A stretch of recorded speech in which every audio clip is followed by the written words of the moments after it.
नमस्कार दोस्तों, स्वागत है आप सभी को आपके अपने YouTube channel S1 coaching centre में। फ्रेंड्स, कैसे हैं आप लोग? आई होप आप सब अच्छे होंगे और आप सबका तैयारी अच्छे से चल रहा होगा। तो चलिए, आज के वीडियो में हम लोग एक बार फिर से रेलवे साइंस का प्रैक्टिस सेट करने जा रहे हैं, जिसमें आज के वीडियो में हम लोग प्रैक्टिस सेट 24 करेंगे। ठीक है, बाकी का प्रैक्टिस सेट जिसने नहीं देखे हैं वो ऊपर के आई बटन या फिर चैनल के प्लेलिस्ट में जाकर के देख सकते हैं। तो चलिए, आज के प्रैक्टिस सेट का सबसे पहला क्वेश्चन क्या है कि निम्न में से कौन सा पदार्थ मानव शरीर में सबसे अधिक कठोर होता है? तो बताइए, इनमें से कौन सा पदार्थ है जो मानव शरीर में सबसे ज्यादा कठोर होता है? अस्थि, इनेमल, दंत धातु या फिर नाखून? तो देखिए, इसका सही उत्तर हो जाएगा ऑप्शन बी, यानी कि इनेमल। ठीक है, इसको दंत वल्लक भी बोलते हैं। चलिए, इसके बारे में कुछ और भी जानते हैं। देखिए, दांतों का इनेमल यानी कि परत क्रिस्टलीय कैल्शियम फॉस्फेट से बना होता है। दांतों का इनेमल दांतों की सख्त बाहरी सतह होता है जो इसे दांतों की सड़न से बचाती है। यह मानव शरीर का सबसे कठोर पदार्थ होता है। उसके बाद क्वेश्चन नंबर 2 देखिए क्या है कि मायोग्लोबिन में कौन सी धातु होती है? तो बताइए, मायोग्लोबिन में कौन सी धातु होती है? तांबा, चांदी, सोना या फिर लोहा? तो देखिए, मायोग्लोबिन में लोहा धातु उपस्थित होता है। ठीक है, तो यानी कि ऑप्शन डी इसका राइट आंसर हो जाएगा। अगर आप लोगों को ये सीरीज मेरा अच्छा लग रहा है तो उसको लाइक करें और दोस्तों के पास भी शेयर करें।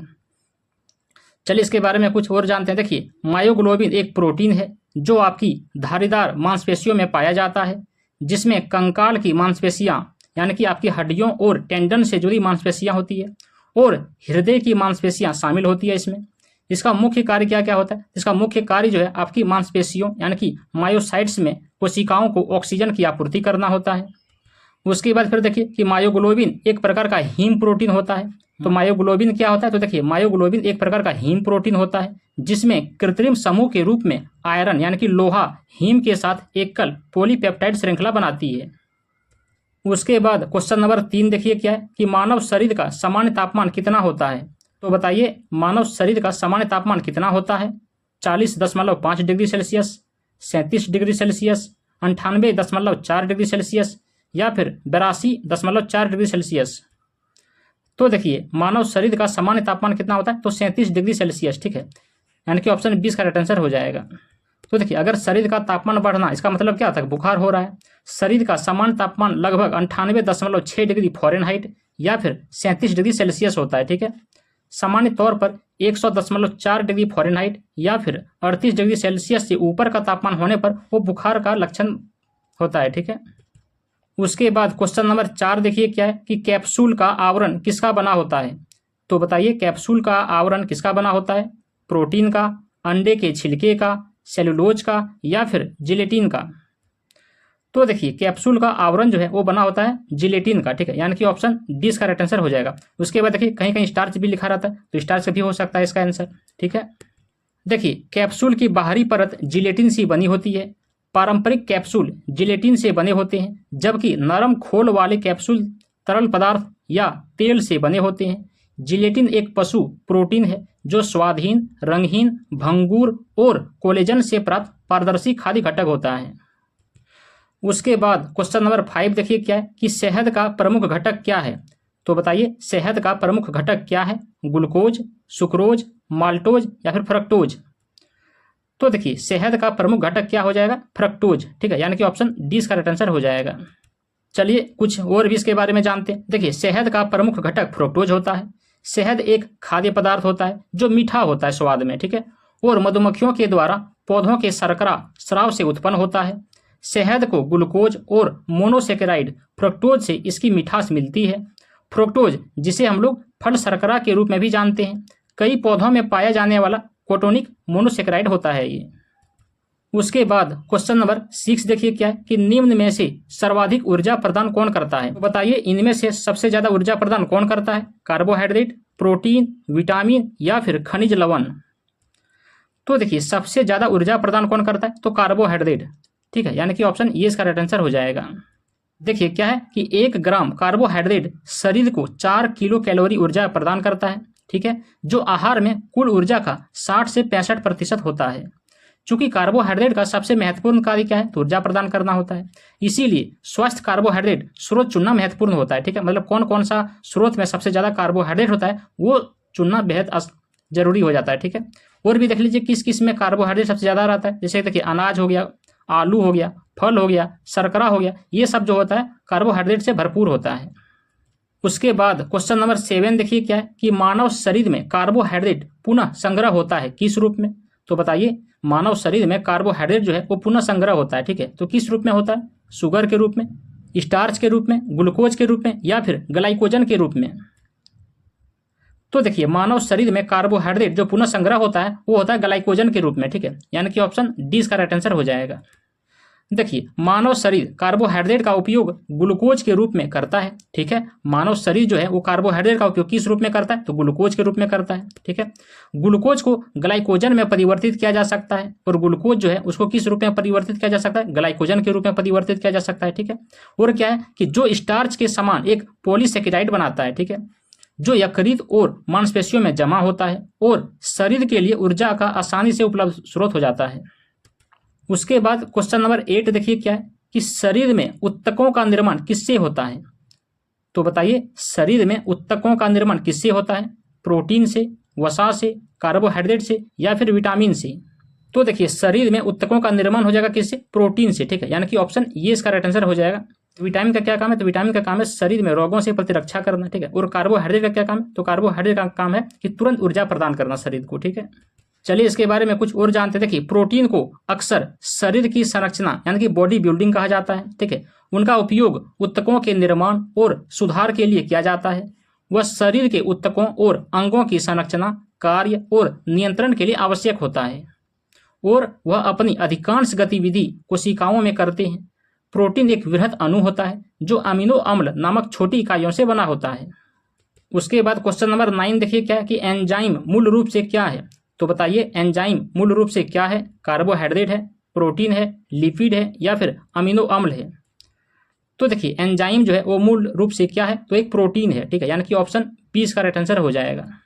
चलिए कुछ और भी देख लेते हैं इसके बारे में। देखिए एंजाइम प्रोटीन होते हैं जो जीवित जीवों में रासायनिक प्रतिक्रियाओं को उत्प्रेरित करते हैं। वे एक सबस्ट्रेट से जुड़कर और उसका आकार बदलकर काम करते हैं ताकि यह अन्य अणुओं के साथ प्रतिक्रिया कर सके। कई अलग अलग प्रकार के एंजाइम होते हैं जिनमें से प्रत्येक एक विशिष्ट प्रकार की प्रतिक्रिया को उत्प्रेरित करते हैं।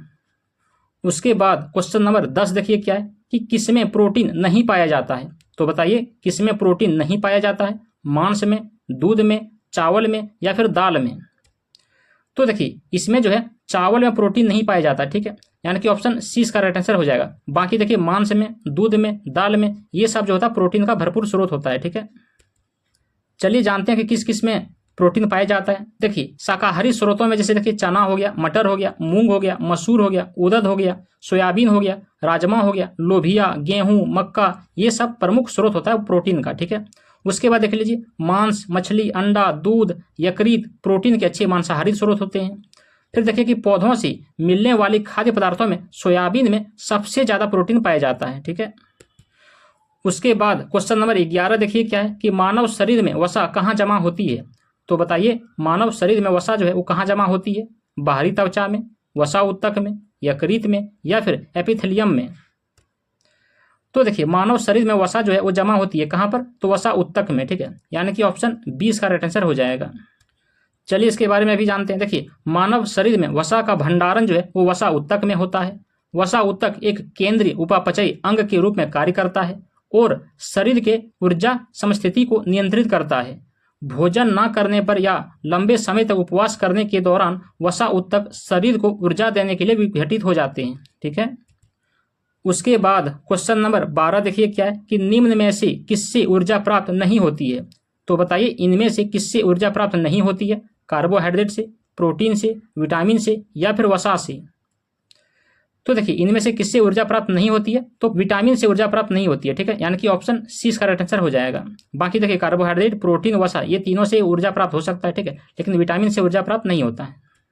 तो चलिए जानते हैं कि विटामिन से क्या प्राप्त होता है। देखिए विटामिन से हमारे शरीर को ऊर्जा प्राप्त नहीं होती है क्योंकि विटामिन रक्षात्मक भोज्य पदार्थ होता है, ठीक है। क्योंकि विटामिन का क्या काम है कि विटामिन का काम है शरीर में रोगों से लड़ने का काम है, ठीक है।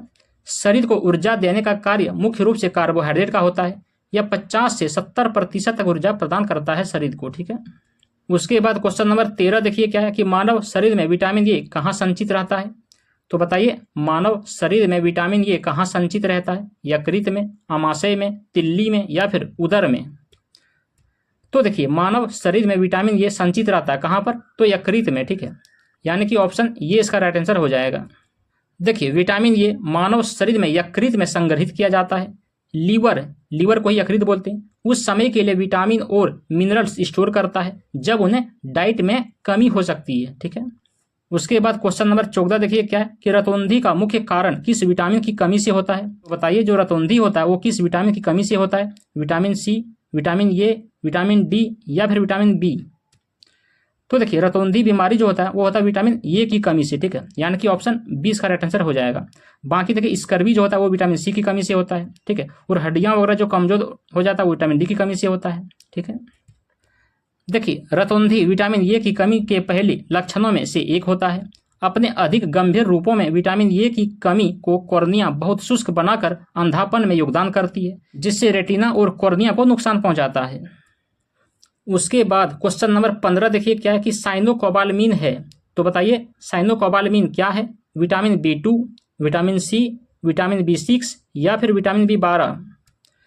तो देखिए साइनोकोबालामिन है क्या? तो विटामिन B12 है, ठीक है, यानी कि विटामिन B12 का रासायनिक नाम ही क्या है? साइनोकोबालामिन है, ठीक है। बाकी जान लीजिए विटामिन सी का रासायनिक नाम क्या है? तो एस्कॉर्बिक अम्ल है। विटामिन B6 का रासायनिक नाम क्या है? तो विटामिन B6 का रासायनिक नाम है पायरोडॉक्सिन, ठीक है, क्या है? पायरोडॉक्सिन है। और विटामिन B2 का रासायनिक नाम क्या है? तो विटामिन B2 का रासायनिक नाम है राइबोफ्लेविन, ठीक है। देखिए साइनोकोबालामिन आमतौर पर विटामिन B12 के रूप में जाना जाता है। एक अत्यधिक जटिल आवश्यक विटामिन होता है। इसका नाम इस तथ्य के कारण है कि इसमें खनिज कोबाल्ट होता है। विटामिन B2 का रासायनिक नाम क्या होता है? राइबोफ्लेविन होता है, ठीक है।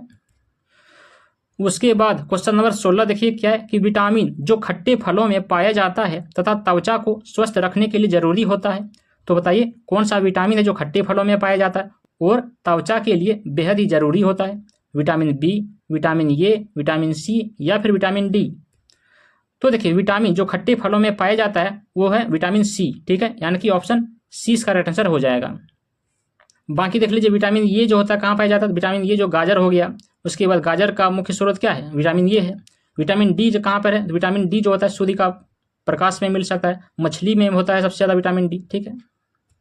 उसके बाद देखिए खट्टे रसदार फल जैसे कि आंवला हो गया, नारंगी हो गया, नींबू हो गया, संतरा हो गया, अंगूर, टमाटर, ये सब जो होता है खट्टे रसदार फल होते हैं आदि एवं अमरूद, सेब, केला, बेर, बिल्व, कटहल, सलगम, पुदीना, मूली के पत्ते, मुनक्का, दूध, चुकंदर, चौलाई, बंदा गोभी, हरा धनिया और पालक, ये सब भी विटामिन सी के अच्छे स्रोत होते हैं, ठीक है। इसके अलावा दालें भी क्या होता है? विटामिन सी का स्रोत हो सकता है। उसके बाद क्वेश्चन नंबर 17 यानी कि 17 देखिए क्या है कि रक्त स्कंदन में कौन सा विटामिन क्रियाशील होता है? तो बताइए रक्त स्कंदन में कौन सा विटामिन क्रियाशील होता है? विटामिन के, विटामिन ए, विटामिन सी या फिर विटामिन डी? तो देखिए रक्त स्कंदन में कौन सा विटामिन क्रियाशील होता है? तो विटामिन के, ठीक है, यानी कि ऑप्शन ये इसका राइट आंसर हो जाएगा। बाकी देखिए विटामिन ए का रासायनिक नाम क्या है? तो रेटिनॉल है। सी का रासायनिक नाम क्या है? तो आपका हो जाएगा एस्कॉर्बिक अम्ल। और डी का क्या है? तो कैल्सिफेरॉल है। देखिए गंभीर लीवर रोग जैसे कि सिरोसिस या फिर लीवर फेलियर, ठीक है, क्लॉटिंग कारकों के बनने को कम कर सकता है और अधिक रक्तस्राव के जोखिम को बढ़ा सकता है, क्योंकि कुछ क्लॉटिंग कारकों को बनाने के लिए लीवर को विटामिन के की जरूरत होती है। विटामिन के की कमी से अधिक रक्तस्राव हो सकता है, ठीक है। उसके बाद क्वेश्चन नंबर 18 देखिए क्या है कि निम्न में से किस तत्व का संबंध दांतों की विकृति के साथ है? तो बताइए इनमें से किस तत्व का संबंध जो है वो दांतों की विकृति के साथ है? क्लोरीन, फ्लोरीन, ब्रोमीन या फिर आयोडीन? तो देखिए इसका सही उत्तर हो जाएगा फ्लोरीन, ठीक है, यानी कि ऑप्शन 20 का राइट आंसर हो जाएगा। चलिए इसके बारे में कुछ और जानते हैं। देखिए फ्लोराइड या फिर फ्लोरीन की कमी एक विकार है जो आहार में फ्लोराइड की कमी के कारण दंत क्षय और संभवतः ऑस्टियोपोरोसिस में वृद्धि का कारण बन सकता है। ऑस्टियोपोरोसिस क्या होती है? हड्डियों का बीमारी से संबंधित होता है, ठीक है। फ्लोराइड के सामान्य आहार स्रोतों में जैसे कि चाय हो गया, अंगूर का रस हो गया, वाइन हो गया, किशमिश हो गया, कुछ और भी समुद्री भोजन हो गया, ठीक है, कॉफी और फ्लोराइड युक्त नल का पानी शामिल होता है। उसके बाद क्वेश्चन नंबर 19 देखिए क्या है कि हृदय की धड़कन को नियंत्रित करने के लिए निम्न में से कौन सा खनिज आवश्यक है? तो बताइए हृदय की धड़कन को नियंत्रित करने के लिए निम्न में से कौन सा खनिज आवश्यक है? सोडियम, गंधक, पोटेशियम या फिर लोहा? तो देखिए हृदय की धड़कन को नियंत्रित करने के लिए सोडियम खनिज का आवश्यक है, ठीक है, यानी कि ऑप्शन ये इसका राइट आंसर हो जाएगा। देखिए सोडियम दिल की धड़कन को नियंत्रित करने के लिए एक आवश्यक तत्व होता है। यह शरीर में इलेक्ट्रोलाइट्स के संतुलन के लिए आवश्यक होता है। हमारे शरीर में सोडियम के स्रोत सामान्यतः नमक, फल, ये सब इत्यादि होते हैं, ठीक है। उसके बाद इस सेट का आखिरी क्वेश्चन नंबर 20 देखिए क्या है कि निम्न में से कौन आयोडीन का सर्वोत्तम स्रोत है। तो बताइए इनमें से कौन आयोडीन का सर्वोत्तम स्रोत है, शैवाल, सेम, मूली या फिर गेहूं।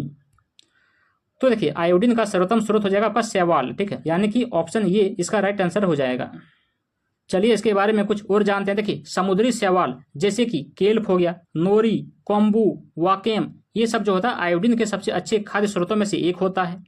फिर देख लीजिए कि मछली जैसे कि कॉड हो गया, ट्यूना हो गया, समुद्री शैवाल जैसे कि झींगा और अन्य समुद्री भोजन जो आमतौर पर आयोडीन से भरपूर होते हैं। डेयरी उत्पाद जैसे कि दूध, दही, पनीर और अंडा, ये सभी आयोडीन के अच्छे स्रोत माने जाते हैं, ठीक है। तो बस इतना ही था फ्रेंड्स। कैसे लगा ये वीडियो कमेंट में जरूर बताइएगा। चलिए मिलते हैं अगले सेट को लेकर के, तब तक के लिए धन्यवाद। जय हिंद।